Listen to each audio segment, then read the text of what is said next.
76ers mukhang Golden State Warriors daw noon, sabi mismo ni Kevin Durant. Isa si Kevin Durant, mga idol, sa mga nagtatanggol kay LeBron James sa kanyang pagpunta sa 76ers, at ayon sa kanya ay walang mali sa kanyang ginawa, mga idol. At ngayon naman, ayon pa mismo kay KD, ang 76ers daw na mayroong LeBron James ay mas magaling pa sa Golden State Warriors, mga idol, at certified title contender. Kanyang inihambing ang paglipat na ito ni Kevin Durant sa isang malakas na team sa kanyang paglipat sa Golden State Warriors. Ayon pa mismo kay Kevin Durant, mga idol, yung huling beses daw na nagsama yung tatlong player na nag-a-average ng 20 points per game, tinawag yung unfair ng kanilang mga kapwa NBA team at ng mga NBA fans. Siyempre siya at si Stephen Curry, Klay Thompson, nag-a-average po sila ng 20 points per game at mahirap na pigilan yon. Ngayon naman, mas maganda pa daw, mas malakas pa daw itong sa 76ers dahil apat sila na nag-a-average ng 20 points per game. Embiid, Jaylen Brown, LeBron James at Tyrese Maxey. May punto naman si Kevin Durant, kung sa papel, malakas naman talaga sila. Meron kang tatlong player na nag-a-average ng 20 points paitaas, unstoppable yan. Pero dito lang ako magdi-disagree, mga idol, sa sinabi ni Kevin Durant.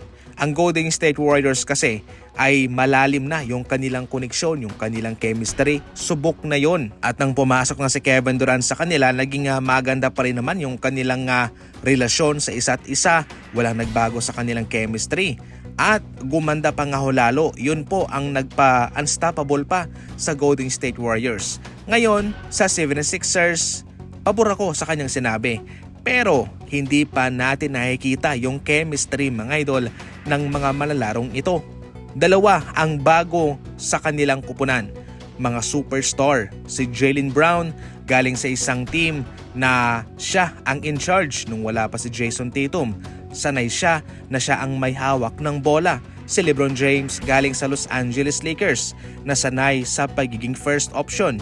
Sa Lakers, hindi niya nagustuhan yung pagbigay ni Coach JJ Redick sa kanya ng third option na posisyon kay Reeves at kay Luka Doncic.